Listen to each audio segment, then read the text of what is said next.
잠깐만요. 지금 여러분이 듣게 될 이야기. 믿기 힘들 겁니다. 한 아이가 있었습니다. 태어날 때부터 모든 소리가 들렸습니다.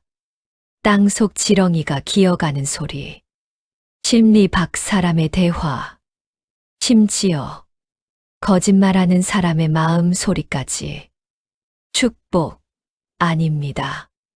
이건 저주였습니다. 그는 마을에서 쫓겨났고 죽을 뻔했고 혼자가 되었습니다. 하지만 그 저주는 나라를 멸망해서 구할 유일한 무기가 되었습니다. 바람의 소리를 듣는 자, 지금 시작합니다. 조선 중기 세상에는 눈에 보이지 않는 소리들이 있었습니다. 땅속 깊이 흐르는 물의 속삭임, 하늘을 가르는 바람의 탄식, 그리고 사람의 마음 속에서 꿈틀대는 욕망의 울부짖음. 대부분의 사람들은 이 소리를 듣지 못합니다. 아니, 듣지 못하는 것이 아니라 듣지 않으려 하는 것인지도 모릅니다. 하지만 세상에는 모든 소리를 들을 수밖에 없는 저주를 받은 자가 있었습니다. 그의 이름은 이선. 버림받은 아이에서 나라를 구한 영웅이 되기까지 그가 걸어온 길은 고통과 깨달음의 여정이었습니다. 지금부터 들려드릴 이야기는 귀가 아닌 마음으로 세상을 들었던 한 사내의 전설입니다. 1장 저주받은 귀, 버려진 아이. 옛날 아주 먼 옛날 강원도 깊은 산골 마을 청울리에 기이한 아이가 태어났습니다. 한겨울 눈보라가 몰아치던 밤이었지요. 산모 김씨 부인의 산기가 시작되자 마을의 산파 할머니가 급히 달려왔습니다. 산모의 비명이 밤하늘을 찢었습니다. 하지만 더 기이한 일은 아이가 태어난 직후였습니다. 끼악. 보통의 아이라면 응애 하고 울음을 터뜨렸을 텐데 이 아이는 마치 세상의 모든 고통을 한꺼번에 느끼는 것처럼 자지러지게 비명을 질러댔습니다. 산파 할머니는 고개를 저으며 중얼거렸습니다. 이상하구만. 아무리 달래도 울음을 그치지 않는구만. 귀신이 씌었나? 아이의 아비 이한석은 갓난아이를 안아들며 달래보았지만 소용없었습니다. 아이는 마치 무언가에 고통받는 듯 계속해서 울어댔습니다. 그런데 정말 이상한 일이었습니다. 밤이 깊어 산짐승들의 울음소리가 잦아들고 바람마저 멈춘 고요한 순간이 되어서야 아이가 울음을 그쳤습니다. 적막할 때만 조용해지는구만. 산파 할머니의 말에 이한석은 불안한 표정을 지었습니다. 더욱 불길한 일은 산모 김씨 부인이 아이를 낳고 시름시름 앓기 시작한 것이었습니다. 여보, 우리 아이, 잘 부탁해요. 사흘 만에 산모는 세상을 뜨고 말았습니다. 남겨진 아비 이한석은 홀로 아이를 키우려 애썼지만 마을 사람들의 수군거림은 날이 갈수록 심해졌습니다. 저 아이 때문에 산모가 죽은 게 아니겠나? 밤마다 저렇게 울어대니 온 동네가 잠을 못 자지 않나. 귀신이 들렸다네. 분명 좋지 않은 일이 생길 거야. 하지만 더 기이한 일들이 이어졌습니다. 아이가 2살이 되었을 때였습니다. 아직 말도 제대로 못하는 아이가 누군가 마당에 들어서기 전에 먼저 고개를 돌려 바라보곤 했습니다. 어느 날은 이한석이 마당에서 밭을 갈고 있는데 갑자기 아이가 눈물을 흘리며 땅을 가리켰습니다. 아파. 뭐가 아프다는 게냐? 이한석이 괭이로 땅을 파헤치자 그곳에는 쇠꼬챙이에 찔려 죽어가던 지렁이가 꿈틀거리고 있었습니다. 아이는 지렁이가 죽자 울음을 그쳤습니다. 이한석의 등골이 서늘해졌습니다. 이 아이가 지렁이의 고통을 느낀 것인가? 마을 사람들의 두려움은 확신으로 바뀌었습니다. 저 놈은 귀신이 들렸어. 사람의 소리가 아니라 귀신의 소리를 듣는 게야. 저 아이를 마을에 두면 재앙이 닥칠 거야. 아이가 5살이 되던 해 장마철에 산사태가 일어났습니다. 산에 나무를 하러 갔던 이한석은 쏟아지는 흘더미에 휩쓸려 그대로 묻히고 말았습니다. 시체조차 찾을 수 없었습니다. 아빠, 아빠. 5살 배기 이선은 천외고아가 되었습니다. 마을 사람들은 동정은커녕 냉대했습니다. 이한석이 죽은 것도 저 요망한 놈 때문이야. 당장 마을에서 내쫓아야 해. 어린 이선은 마을 어기 낡은 정자나무 아래에서 웅크리고 살게 되었습니다. 비가 오면 젖었고 추우면 떨었습니다. 구걸로 연명했지만 대부분의 사람들은 그에게 돌을 던지거나 침을 뱉었습니다. 하지만 이선에게는 남들이 모르는 비밀이 있었습니다. 그의 귀에는 세상 만물의 소리가 들렸습니다.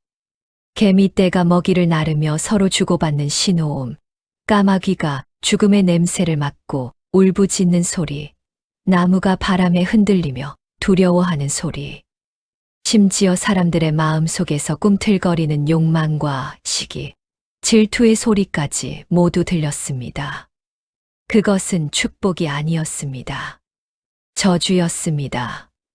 어느 봄날이었습니다. 이선이 구걸을 하러 장터에 나갔을 때였습니다. 시장은 5일장이 서는 날이라 사람들로 북적였습니다. 그 소음 속에서 이선은 귀를 막고 쪼그려 앉았습니다. 수백 가지 소리가 한꺼번에 머릿속으로 쏟아져 들어왔기 때문입니다. 저 떡이 맛있어 보이는데 이 쌀을 조금 덜 주고 돈을 더 받아야지. 우리 아들이 과거에 붙었으면 저 여자가 나를 보고 있나? 그때였습니다. 푸줏간 앞에 한 노인이 섰습니다. 주인은 환한 얼굴로 맞이했습니다. 아이고, 김영감, 오늘 장 보러 오셨습니까? 댁내 어르신 칠순 잔치 준비하신다며 제일 좋은 부위로 썰어드리겠습니다. 하지만 이선의 귀에는 전혀 다른 소리가 들렸습니다. 병든 소를 몰래 잡았는데 들키지만 않으면 되지. 늙은이 먹고 탈이 나도 내 책임은 아니겠지. 크크. 이선은 저도 모르게 중얼거렸습니다. 병든 소인데 먹으면 안 돼요. 순간 장터가 조용해졌습니다. 노인이 돌아보았습니다. 이 꼬마가 뭐라고 한 거야? 푸줏간 주인의 얼굴이 새빨개졌습니다. 이 요망한 거지 새끼가 어디서 헛소리를 짓거려. 이선은 곤봉으로 얻어맞고 시장 밖으로 내쳐졌습니다. 하지만 그날 밤 고기를 사간 김영감 댁에서는 난리가 났습니다. 칠순을 맞은 할머니가 고기를 먹고 배탈이 심하게 알아눕게 된 것입니다. 저 거지 새끼가 저주를 걸었어. 요물이 분명해. 저놈을 마을에서 쫓아내. 돌을 던져 악귀를 물리쳐야 해. 어린 이선은 돌팔매질을 당하며 피를 흘리고 쓰러졌습니다. 정자나무 아래 웅크린 채 밤하늘을 바라보며 그는 생각했습니다. 세상은 너무나 시끄럽고 끔찍하구나. 차라리 아무것도 듣지 못했다면. 그날 밤 이선은 처음으로 자신의 귀를 원망했습니다. 이장 탐욕의 그림자. 세월이 흘러 이선이 12살이 되었을 때 청울리에 새로운 사또가 부임했습니다. 이름은 조관우.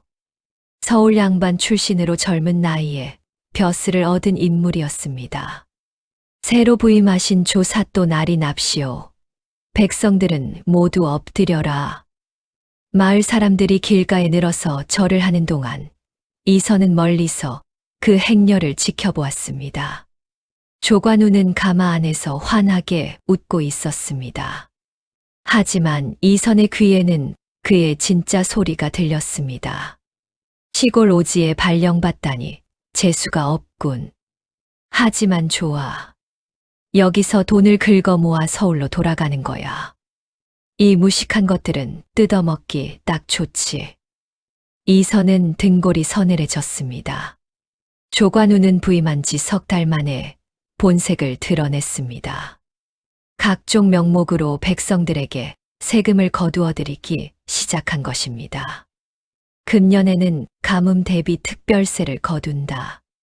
다음 달에는 왕실 진상품 특별세를 걷겠다. 백성들은 허리가 휘었지만 감히 항의하지 못했습니다. 조관우는 반발하는 자들을 가차없이 곤장으로 다스렸습니다. 사또나리, 자비를 베풀어 주십시오. 크크, 세금도 못 낼 주제에 입만 살았구나. 더 쳐라. 그러던 어느 날, 조관우는 마을 뒷산에 별장을 짓기 시작했습니다. 그는 마을의 장정들을 강제로 동원해 나무를 베어내고 터를 닦게 했습니다. 품삯은 거의 주지 않았습니다. 사또나리, 저희가 농사일을 해야 하는데. 조용히 해. 관아의 명령을 거역하려는 게냐? 별장 건축이 한창이던 어느 날 저녁이었습니다. 이선은 뒷산에서 나무를 캐다가 우연히 이상한 장면을 목격했습니다. 해가 지고 인부들이 모두 떠난 후 조관우가 신복 아전둘과 함께 은밀하게 공사장에 나타난 것입니다. 이선은 본능적으로 큰 바위 뒤에 몸을 숨겼습니다. 그들은 주변을 살피며 작은 목소리로 대화를 나누었지만 이선의 귀에는 마치 바로 옆에서 이야기하는 것처럼 선명하게 들렸습니다. 여기가 그 자리냐? 예, 나리. 지관이 보기에 이곳이 명당입니다. 땅속 깊이 수맥이 흐르고 있어 기운이 좋다고 합니다. 좋아. 바로 여기다. 이곳 깊숙이 내 보물을 묻을 것이다. 나리, 그런데 진상품 목록에서 산삼과 곰쓸개를 빼돌리는 것은 혹시 들키면 임 내놈, 걱정 마라. 장부에는 이미 산적대를 만나 약탈당했다고 적어 놓았다. 그 돈이면 내 별장에 금으로 된 연못도 만들 수 있지. 흐흐흐. 이선은 숨을 죽였습니다. 진상품을 횡령하다니. 이것은 영모에 버금가는 중죄였습니다. 나리, 그런데 이곳에 보물을 묻으면 수맥을 맞게 되는데 그게 무슨 상관이냐? 내 황금이 더 중요하지. 어서 팔아. 그들이 땅을 파기 시작했을 때였습니다. 갑자기 나무 위에서 다람쥐 한 마리가 찍찍거리며 소리를 질렀습니다. 큰일이야. 인간들이 땅을 파고 있어. 저기 바위 뒤에 냄새나는 꼬마가 숨어 있어. 이선은 깜짝 놀라 숨을 멈췄습니다. 하지만 이미 늦었습니다. 조관우의 호위무사가 이선의 기척을 눈치챘습니다. 나리, 누군가 있습니다. 조관우가 차갑게 명령했습니다. 당장 끌어내라. 무사가 이선의 멱살을 잡아 끌어냈습니다. 조관우는 이선의 얼굴을 보자 눈을 가늘게 떴습니다. 오호, 내 놈이 마을에서 소문난 귀신 들린 아이로구나. 여기서 무엇을 들었느냐? 이선은 공포에 질려 아무 말도 할 수 없었습니다. 하지만 조관우는 이선의 떨리는 눈빛에서 모든 것을 알아챘습니다. 눈빛을 보니 다 들었구나. 쯧쯧. 살려두면 화근이 되겠어. 깨끗이 처리해라. 혀를 자르고 귀를 멀게 한 뒤 절벽 아래로 던져버려라. 시체도 찾을 수 없게. 알겠습니다. 나리. 칼날이 번쩍였습니다. 이선은 죽을 힘을 다해 무사의 소나귀를 빠져나와 산속으로 뛰기 시작했습니다. 거기 서라. 잡히면 뼈도 못 추릴 줄 알아라. 무사들의 고함 소리가 뒤에서 들려왔습니다. 이선은 가시덤불에 살이 찢기고 돌부리에 걸려 넘어졌지만 멈출 수 없었습니다. 뒤돌아보니 횃불을 든 무사들이 빠르게 추격해오고 있었습니다. 이선이 정신없이 달리다 도착한 곳은 마을 사람들이 절대 가지 않는다는 귀곡산의 입구였습니다. 깎아지른 절벽과 울창한 숲으로 둘러싸인 들어가면 살아서 나오지 못한다는 금기의 땅이었습니다. 뒤에서는 무사들이 곧 당도할 것 같았습니다. 앞에는 칠흑같이 어두운 숲이 입을 벌리고 있었습니다. 이선은 떨리는 다리로 숲 입구에 섰습니다. 뒤에는 칼날, 앞은 죽음의 숲. 이선은 눈을 질끈 감고 결심했습니다. 어차피 죽을 바에야 내 발로 뛰어들겠어. 이선은 어둠 속으로 몸을 던졌습니다. 뒤에서 무사들의 목소리가 들렸습니다. 저 미친놈이 귀곡산으로 들어갔다. 어차피 죽었다. 귀곡산에 들어간 놈 치고 살아나온 놈이 없어. 우리도 더 들어가면 위험하다. 돌아가자. 이선은 어둠 속을 헤매다가 그만 기력이 다해 쓰러지고 말았습니다. 의식이 희미해지면서 마지막으로 들린 것은 아주 고요하고 평화로운 바람 소리였습니다. 3장 침묵의 스승. 정신을 잃었던 이선이 눈을 떴을 때 그곳은 낯선 동굴 아니었습니다. 천장에는 이끼가 자라 있었고 한쪽 벽에서는 맑은 물이 똑똑 떨어지고 있었습니다. 모닥불이 타오르고 있었고 그 불빛 앞에는 백발이 성성한 노인이 눈을 감고 앉아 있었습니다. 그는 마치 바위처럼 미동도 하지 않았습니다. 이선은 조심스럽게 일어나려 했지만 온몸이 쑤셔서 신음을 흘렸습니다. 깨어났구나.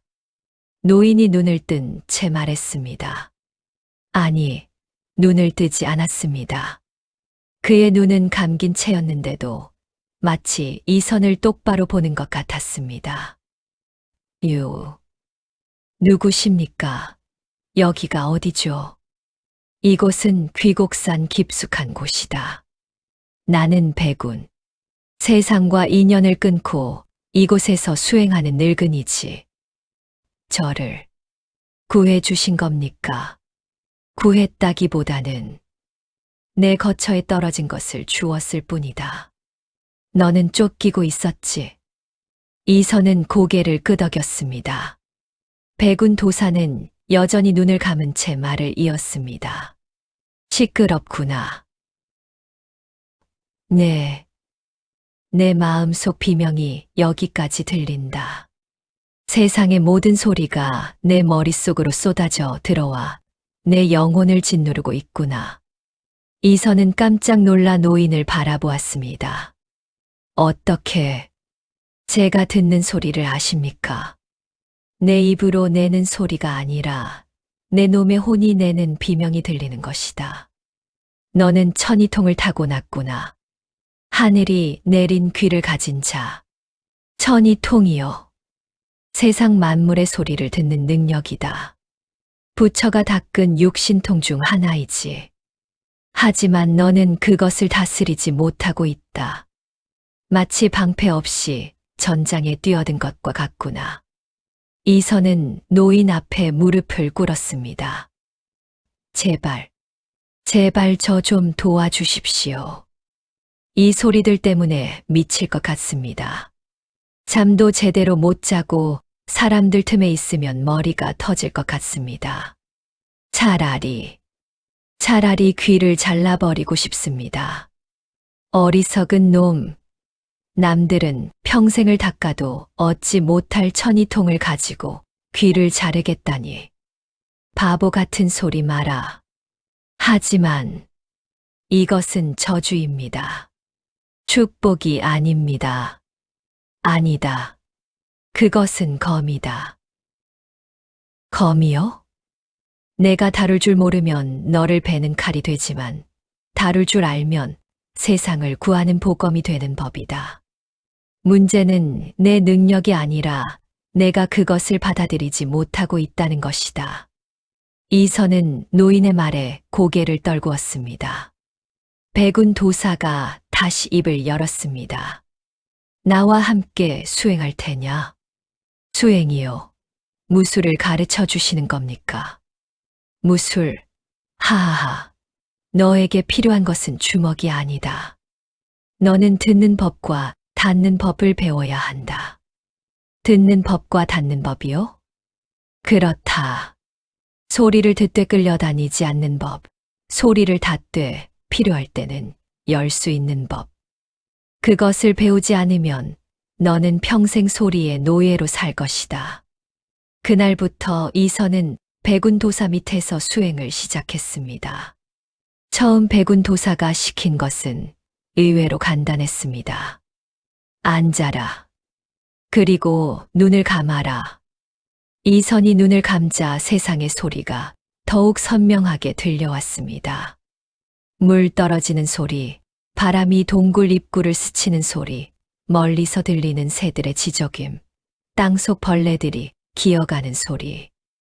수백 가지 소리가 한꺼번에 머릿속으로 쏟아져 들어왔습니다. 시끄러워요. 머리가. 소리를 밀어내려 하지 마라. 받아들여라. 받아들이면 더 시끄러워지는데요. 아니다. 진짜로 받아들이면 소리는 소음이 아니라 음악이 된다. 각각의 소리를 하나씩 들어보라. 물소리는 물소리대로, 바람소리는 바람소리대로. 이선은 백운 도사의 말대로 집중해 보았습니다. 처음에는 모든 소리가 뒤섞여 혼란스러웠지만 시간이 지나면서 조금씩 각각의 소리를 분리해서 들을 수 있게 되었습니다. 아, 물소리는 낙엽 사이로 스며드는 소리구나. 바람 소리는 소나무와 참나무를 지날 때 다른 음색을 내는구나. 좋다. 이제 한 걸음 더 나아가 보자. 소리 속에 담긴 마음을 읽어라. 마음이요? 모든 소리에는 마음이 담겨 있다. 낙엽이 떨어지는 소리에서 나무의 고통을 읽고 바람의 방향에서 비구름의 마음을 읽어라. 짐승의 울음에서 두려움과 기쁨을 구분하라. 이렇게 첫 번째 수련이 시작되었습니다. 계절이 바뀌었습니다. 봄이 지나고 여름이 왔습니다. 이선은 매일 아침 해가 뜨기 전에 일어나 명상을 했습니다. 백운 도사는 이선에게 각기 다른 과제를 주었습니다. 오늘은 폭포로 가거라. 그리고 폭포수 소리 속에서 떨어지는 물방울 하나하나의 소리를 구분해보라. 이선은 폭포 앞에 앉아 귀를 기울였습니다. 처음에는 그저 우렁찬 물소리만 들렸지만 점차 그 안에서 수만 가지 작은 소리들을 들을 수 있게 되었습니다. 여름이 지나고 가을이 왔습니다. 오늘은 숲속으로 들어가라. 그리고 사슴 한 마리를 찾아라. 단, 눈으로 찾지 말고 귀로만 찾아라. 이선은 눈을 가리고 숲속을 걸었습니다. 처음에는 나뭇가지에 부딪히고 넘어지기도 했지만 점차 모든 소리가 지도처럼 머릿속에 그려졌습니다. 50m 앞에서 토끼가 뛰어가고 100m 왼쪽에서 멧돼지가 흙을 파고 200m 전방에서 사슴이 풀을 뜯고 있다는 것을 소리만으로 알 수 있게 되었습니다. 가을이 지나고 겨울이 왔습니다. 이제 내가 배울 것은 닫는 법이다. 듣고 싶지 않은 소리를 차단하는 법 말이다. 어떻게 하는 건가요? 귀를 막는 것이 아니다. 마음의 문을 닫는 것이다. 물이 흐르듯 자연스럽게, 하지만 단호하게. 이선은 눈을 감고 집중했습니다. 백운 도사가 장구를 쳤습니다. 꽹과리와 북소리가 동굴 안을 울렸습니다. 이선은 인상을 찌푸렸지만 참았습니다. 소리를 차단하려 하지 마라. 소리가 내 귓가에 닿지만 마음에는 닿지 않게 하라. 마치 물이 바위를 타고 흐르듯이. 이선은 여러 날을 수련했습니다. 처음에는 불가능해 보였지만 어느 순간 깨달음이 왔습니다.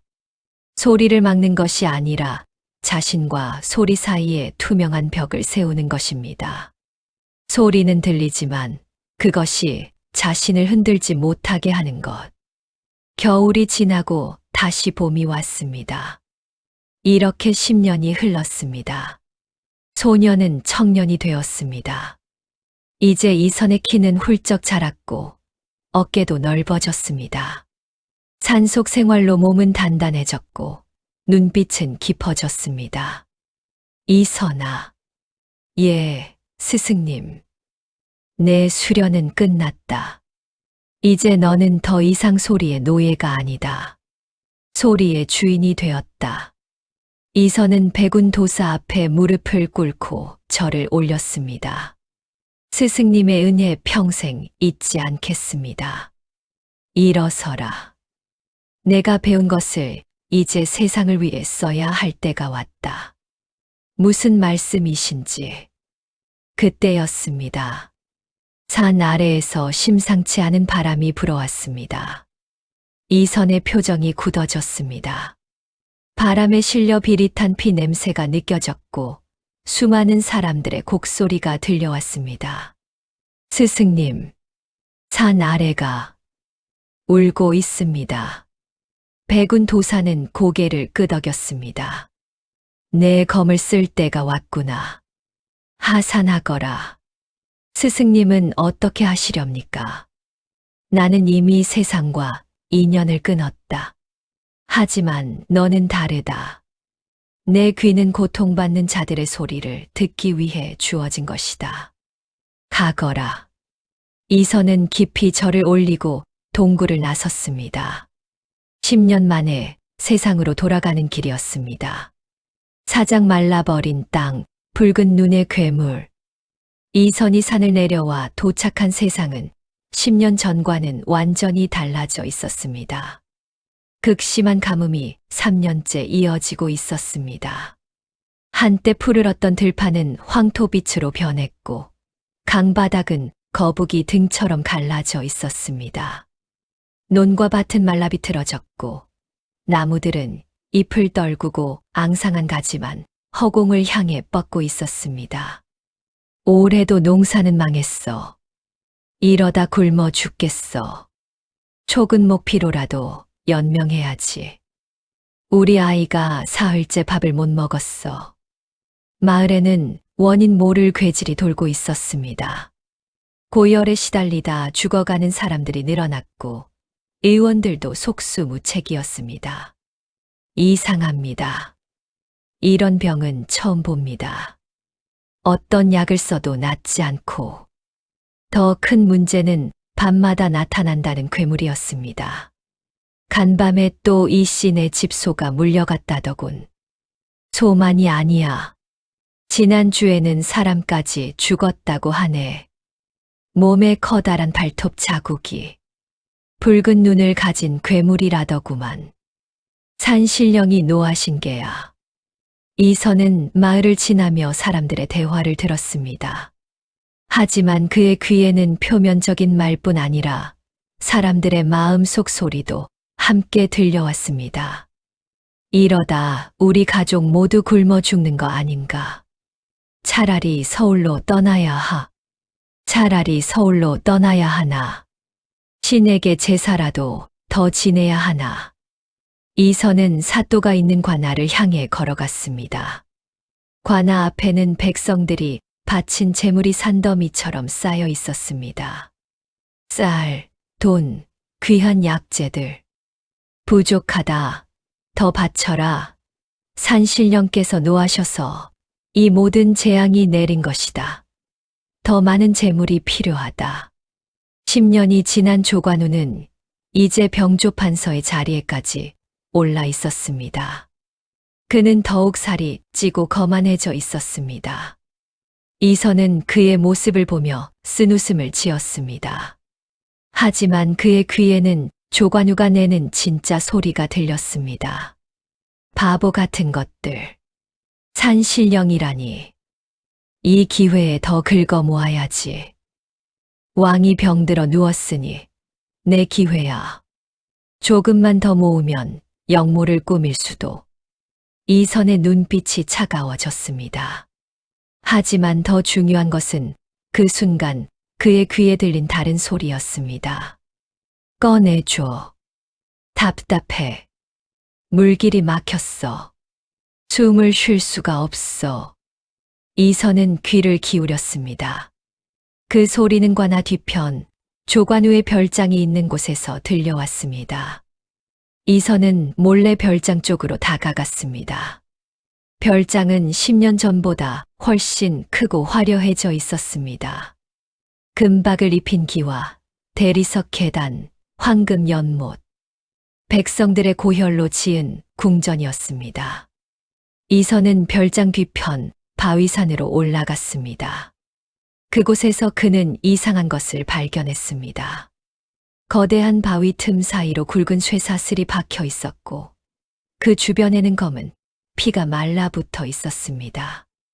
이것은 바위 틈 안쪽에서 희미한 숨소리가 들렸습니다. 이선은 귀를 대고 들어보았습니다. 물이 흐르지 않아. 땅이 죽어가. 이선은 깨달았습니다. 이것은 단순한 가뭄이 아니었습니다. 누군가 이 산의 수맥, 즉 땅의 혈맥을 인위적으로 막아버린 것입니다. 그리고 그 위에 괴물 같은 것을 가두어 놓았습니다. 조관우, 내 놈이 저지른 짓이구나. 이선은 주변을 더 살펴보았습니다. 별장 지하에는 거대한 창고가 있었고 그곳에는 횡령한 재물들이 가득했습니다. 그리고 그 창고를 숨기기 위해 수맥을 막고 그 위에 바위를 쌓은 것입니다. 그날 밤 이선은 관아 근처의 숙소를 정하고 상황을 지켜보기로 했습니다. 한밤중이었습니다. 갑자기 마을 반대편에서 비명이 들려왔습니다. 괴물이다. 괴물이 나타났다. 이선은 즉시 소리가 난 곳으로 달려갔습니다. 그곳에는 커다란 발톱 자국과 함께 죽은 소 한 마리가 쓰러져 있었습니다. 이 발톱 자국은 이선은 발톱 자국을 자세히 살펴보았습니다. 그것은 범의 발톱이었습니다. 하지만 보통 호랑이보다 훨씬 컸습니다. 산군이다. 산신령의 심부름꾼인 백호가 노한 것이다. 우리가 죄를 지어서 벌을 받는 거야. 이선은 고개를 저었습니다. 그의 귀에 들린 진실은 달랐습니다. 이 호랑이는 화가 나서 사람을 해치는 것이 아니다. 고통스러워서 미쳐버린 것이다. 오장 폭로와 심판. 사흘 후 조정에서 급보가 전해졌습니다. 긴급 전가리오. 전하께서 위독하시다. 왕이 원인 모를 병으로 쓰러진 것입니다. 어이들이 온갖 약을 써보았지만 차도가 없었습니다. 왕은 극심한 두통에 시달리며 신음했습니다. 조관우는 이것을 기회로 삼았습니다. 여러 대감, 이 모든 것은 산속에 숨어있는 요물 때문입니다. 가뭄도, 전염병도, 전하의 병환도 모두 그 요물이 저주를 걸었기 때문입니다. 하지만 증거라면 충분합니다. 백성들이 모두 목격하지 않았습니까? 붉은 눈의 괴물을 제가 군사를 이끌고 그 요물을 잡아 바치겠습니다. 사실 조관우의 속셈은 따로 있었습니다. 자신이 저지른 비리를 영원히 감추기 위해 증거를 모두 없애버리려는 것이었습니다. 산을 포위하고 불을 질러 모든 것을 태워버릴 계획이었습니다. 이틀 후 조관우는 100명의 군사를 이끌고 산을 포위했습니다. 저 산을 포위하라. 요물이 도망치지 못하게 하라. 군사들이 산을 에워싸려는 순간 한 사내가 그들 앞을 가로막고 섰습니다. 남루한 베옷에 삿갓을 쓴 이선이었습니다. 멈추시오. 감히 누구냐? 병조판서의 명령을 거역하려는 게냐? 이선이 천천히 삿갓을 벗었습니다. 10년 만에 마주한 두 사람. 조관우의 얼굴이 사색이 되었습니다. 너는 죽은 줄 알았는데 기억하십니까? 나리. 10년 전 나리의 은밀한 대화를 엿듣고 죽을 뻔했던 그 아이 말입니다. 조관우는 뒷걸음질 쳤습니다. 저놈을 당장 쳐라. 요물이 둔갑한 것이다. 병사들이 창을 겨누며 다가왔습니다. 이선은 눈을 감고 깊이 숨을 들이마셨습니다. 들리지 않습니까? 무슨 헛소리냐? 땅 밑에서 흐느끼는 저 소리가. 고통받는 생명의 울부짖음이. 이선이 눈을 뜨며 천둥 같은 목소리로 외쳤습니다. 나와라. 더 이상 고통받지 마라. 그 순간 땅이 진동하기 시작했습니다. 조관우의 별장 뒤편 바위산이 갈라지기 시작했습니다. 군사들과 백성들은 공포에 질려 뒷걸음질 쳤습니다. 으악! 지진이다. 바위가 완전히 갈라지며 그 안에서 거대한 흰 호랑이 한 마리가 튀어나왔습니다. 백호였습니다. 하지만 그 모습은 처참했습니다. 온몸이 피투성이었고 목에는 굵은 쇠사슬이 감겨 살점이 파였습니다. 눈은 피로 충혈되어 붉게 빛났습니다. 백호다. 산군이 나타났다. 사람들은 비명을 지르며 도망쳤지만 이선만은 도망치지 않았습니다. 그는 천천히 백호에게 다가갔습니다. 저놈이 요물을 부린다. 당장 화살을 쏴라. 쏘지 마시오. 이 호랑이는 요물이 아니오. 이선은 백호 앞에 섰습니다. 백호는 이선을 노려보았지만 공격하지 않았습니다. 이선은 조용히 백호의 목소리에 귀를 기울였습니다. 인간, 나를 풀어줄 수 있는가? 10년 동안 이 쇠사슬에 묶여서 물길이 막혀 내 영역이 죽어가고 많이 아팠구나. 인간의 욕심이 너를 가두고 이 땅을 병들게 했구나. 이선은 사람들을 향해 외쳤습니다. 보시오. 이 백호는 요물이 아니오. 이 산의 수호신이었소. 하지만 조관우가 자신의 황금을 숨기기 위해 이 산의 수맥을 막고 산군을 쇠사슬로 묶어두었소. 헛소리다. 저 미친놈의 말을 믿지 마라. 증거를 보여드리겠소. 이선은 백호를 향해 고개를 끄덕였습니다. 백호는 마지막 남은 힘을 짜내어 거대한 앞발로 땅을 내리쳤습니다. 조관우의 별장 마당이 무너져 내렸습니다. 그 아래 숨겨져 있던 지하 창고가 드러났습니다. 그곳에서 쏟아져 나온 것은 번쩍이는 금괴와 은괴, 진주, 비단, 그리고 횡령한 진상품들이었습니다. 저게 뭐야? 우리가 바친 세금이잖아. 저 악질, 백성의 피를 빨아먹었구나. 증거가 명백해지자 조관우의 신복들도 하나둘 고개를 돌렸습니다. 나리가 저를 협박해서 어쩔 수 없이. 그뿐이 아니요. 이곳 지하의 보물을 숨기기 위해 산의 수맥을 인위적으로 막았소. 수맥이 막히니 가뭄이 들고 산군이 병들어 미쳐 날뛰니 괴물 소문이 퍼진 것이요. 왕의 병환도 이 때문이요. 땅의 기운이 막히니 나라 전체가 병든 것이요. 백성들의 분노가 폭발했습니다. 저 놈을 잡아라. 탐관오리를 죽여라. 우리 손자가 굶어 죽었는데. 조관우는 얼굴이 새하얗게 질린 채 뒤돌아 도망치려 했습니다. 이것은 오해다. 내가 설명을. 하지만 그때 백호가 마지막 힘을 다해 쇠사슬을 끊어버렸습니다. 자유로워진 백호는 조관우를 향해 한 걸음 다가갔습니다. 조관우는 공포에 질려 뒷걸음질 치다가 자신이 파놓은 지하 창고 구덩이로 굴러 떨어졌습니다. 으아악. 조관우는 자신이 그토록 탐했던 황금 더미 위로 떨어져 죽었습니다. 아이러니한 최후였습니다. 그 순간 하늘이 어두워지기 시작했습니다. 검은 구름이 몰려들었고 천둥이 울렸습니다. 하늘이 열린다. 이선은 백호에게 다가가 목에 감긴 쇠사슬의 마지막 고리를 풀어주었습니다. 이제 자유다. 고통은 끝났다. 백호의 붉게 충혈되었던 눈이 점차 맑아졌습니다. 백호는 이선을 물끄러미 바라보더니 깊이 고개를 숙였습니다.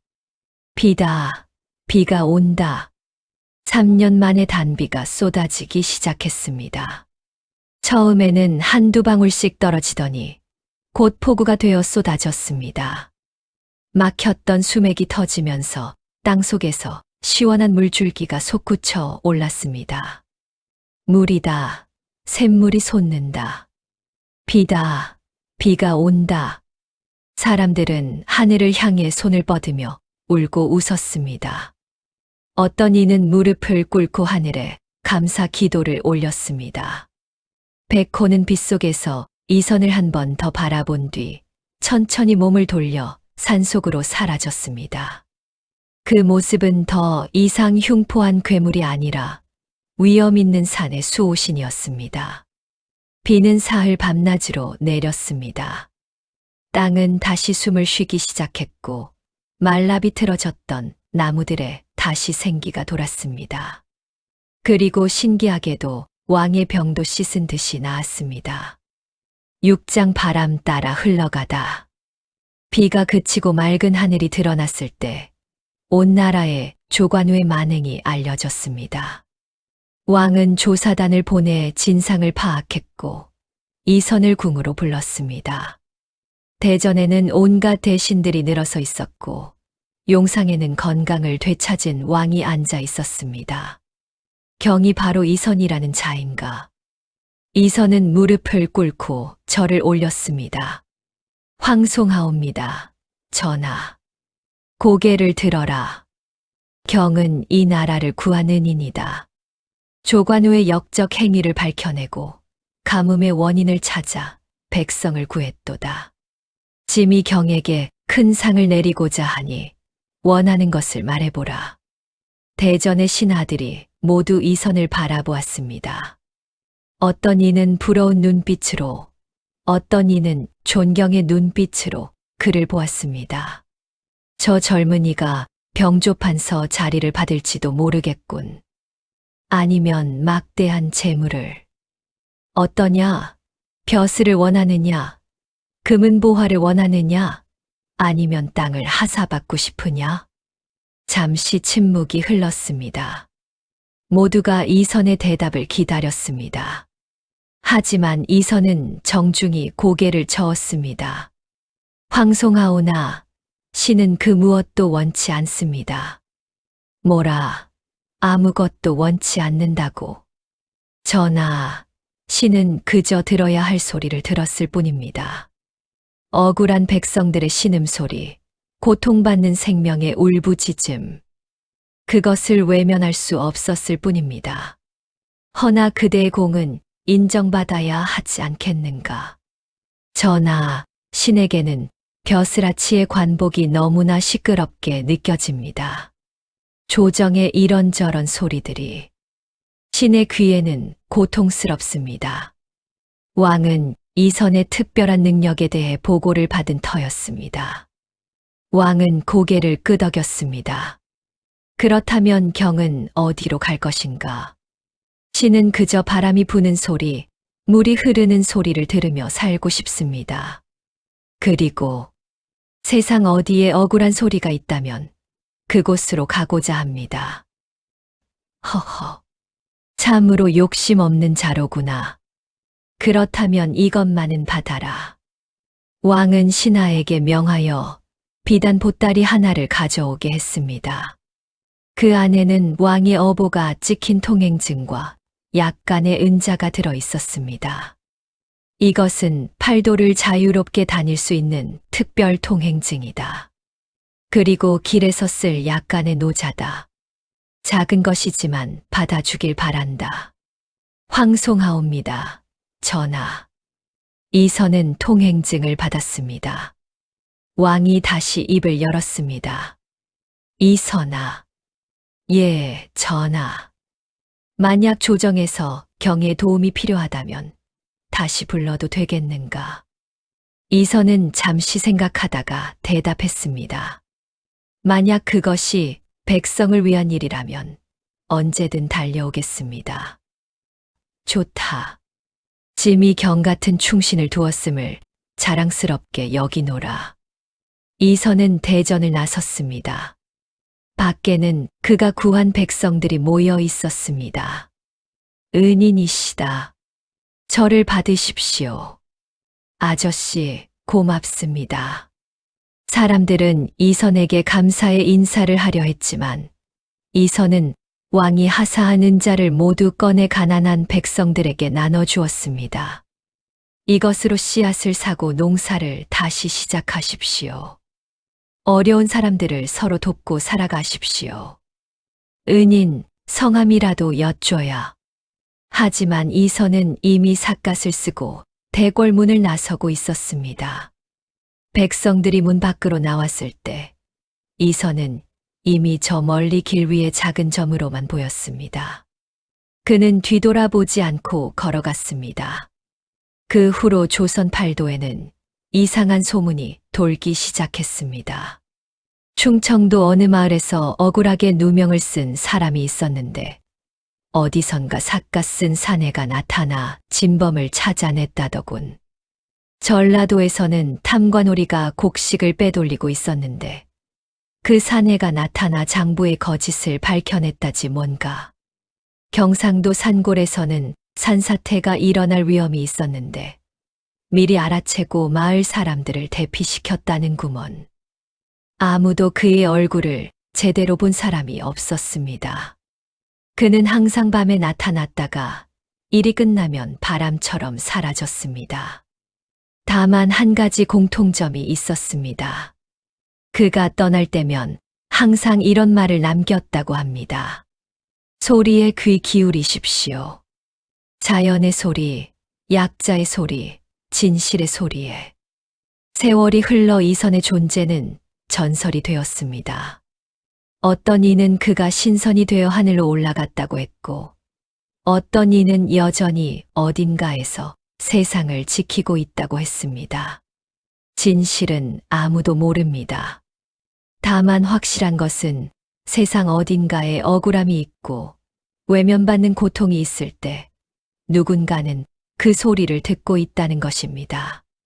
지금도 강원도 깊은 산골 어디쯤 귀곡산 근처에 가면 이상한 경험을 한다는 사람들이 있습니다. 아무도 없는 숲속에서 누군가 자신의 이름을 부르는 소리를 듣거나 위험한 순간 어디선가 경고하는 목소리가 들린다고 합니다.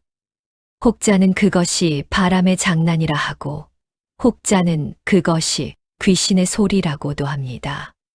하지만 산속 노인들은 말합니다.